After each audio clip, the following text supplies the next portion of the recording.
Exercise 6.2 question number 3. The monopolist has a demand curve. Demand curve நமக்கு கொடுத்திருக்காங்க. X is equal to 106 minus 2p. Average cost curve கொடுத்திருக்காங்க. Where P is the price per unit.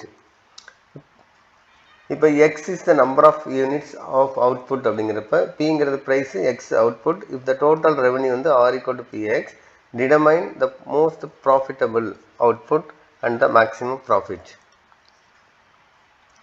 X வந்து 106 minus 2p. இந்த 2p left side கொண்டு வந்துட்டோம். X அங்கே கொண்டு போனீங்கன்னா 2p equal to 106 minus x கிடைச்சிரும். இந்த 2 left side கொண்டு right side கொண்டு வந்தீங்கன்னா 1 by 2 into 106 minus x. Rங்கிறது px. Pங்கிற ஃபங்க்ஷன் வந்து 1 by 2 106 minus x into x. இங்கே x ஆல் இதை மல்டிப்ளை பண்ணுங்க. மல்டிப்ளை பண்ணும்போது இதை 106 by 2னா 53. இங்கே ஒரு x இருக்குது, மல்டிப்ளை பண்ணும்போது 53x ஆகிடும். இங்கே எக்ஸு இந்த எக்ஸு மல்டிப்ளை பண்ணும்போது எக்ஸ் ஸ்கொயர் ஆகிடும். ஸோ இப்போ எக்ஸ் ஸ்கொயர் இங்கே இருக்குது, இங்கே 2 இருக்குது. அப்போ எக்ஸ் ஸ்கொயர் பை 2 இது ரெவன்யூ ஃபங்க்ஷன் நம்ம சால்வ் பண்ணி வச்சுருக்கோம்.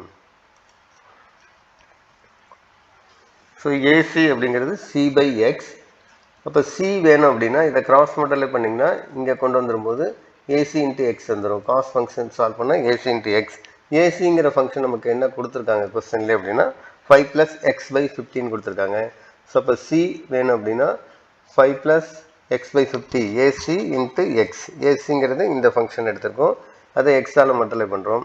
ஸோ இப்போ எக்ஸால் மல்டிப்ளை பண்ணும்போது இங்கே 5 இருக்குது, இங்கே எக்ஸ் இருக்குது, 5x ஆகிடும். இங்கே எக்ஸ் இருக்குது, இங்கே எக்ஸால் மல்டிப்ளை பண்ணால் எக்ஸ் ஸ்கொயர் பை 50. ஸோ இப்போ சிங்கிற ஃபங்க்ஷன் நம்ம சால்வ் பண்ணிட்டோம். ப்ராஃபிட் அப்படிங்கிறதுக்கு revenue minus cost function.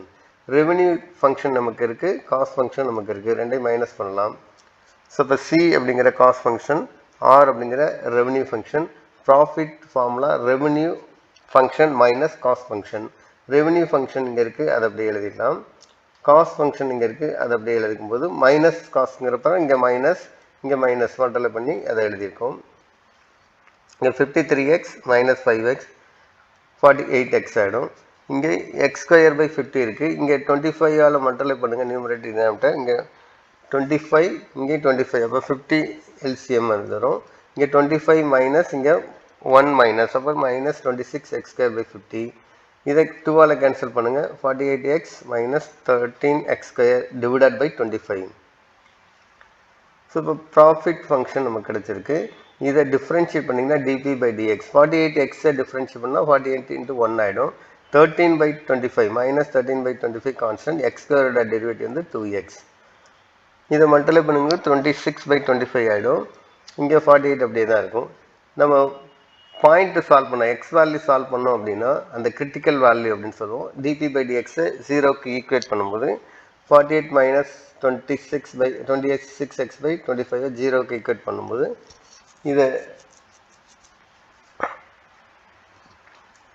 Right side கொண்டு போயிட்டோம்னா 26x by 25 வரும். அதை ரெசிப்ரோக்கல் பண்ணி எழுதும்போது 48 into 25 by 26ன்னு வந்துடும். எக்ஸோட வேல்யூ இதை சிம்பிளை பண்ணும்போது 46, அது அப்ராக்சிமேட் வேல்யூ நம்ம எடுத்திருக்கோம். எக்ஸ் வேல்யூ நம்ம சால்வ் பண்ணியிருக்கோம். இப்போ டிபி பை டிஎக்ஸ் நமக்கு இங்கே இருக்குது. இதை எகெயின் டிஃப்ரென்ஷியேட் பண்ணால் d square p by dx square கிடைக்கும். 48 அதோட டெரிவேட்டிவ் வந்து 0, இங்கே எக்ஸோட டெரிவேட்டிவ் 1, ஸோ அப்போ மைனஸ் 26 by 25. ஸோ இப்போ இதுதான் second derivative d square p by dx square. இப்போ d square p by dx square, அதாவது செகண்ட் ஆர்டர் டெரிவேட்டிவ் வந்து நெகட்டிவ் தான் கிடைக்கும். எக்ஸுக்கு எந்த வேல்யூ கொடுத்தாலும் நெகட்டிவ் தான் கிடைக்கும்.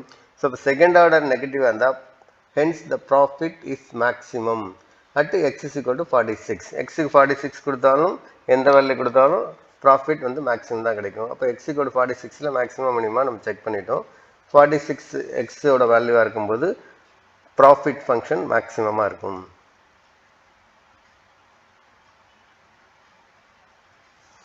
இப்போ ப்ராஃபிட் ஃபங்க்ஷன் நமக்கு இங்கே கொடுத்துருக்காங்க. அதில் எக்ஸ் ஈக்குவல் டு 46 கொடுத்தீங்கன்னா இந்த எக்ஸோட பிளேஸ்லலாம் 46 ரீப்ளேஸ் பண்ணுங்கள். 48xல் 48 into 46 கொடுங்க. இங்கே 13x ஸ்கொயர் இருக்குது, அப்போ 46 ஸ்கொயர் கொடுத்தீங்கன்னா இதெல்லாம் சிம்பிளை பண்ணும்போது இது 2208 ஆகிடும்.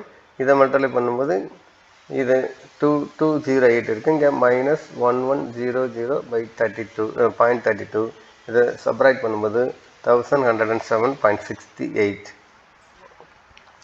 this is the required profit value நம்ம சால்வ் பண்ணி வச்சுட்டோம். That's all.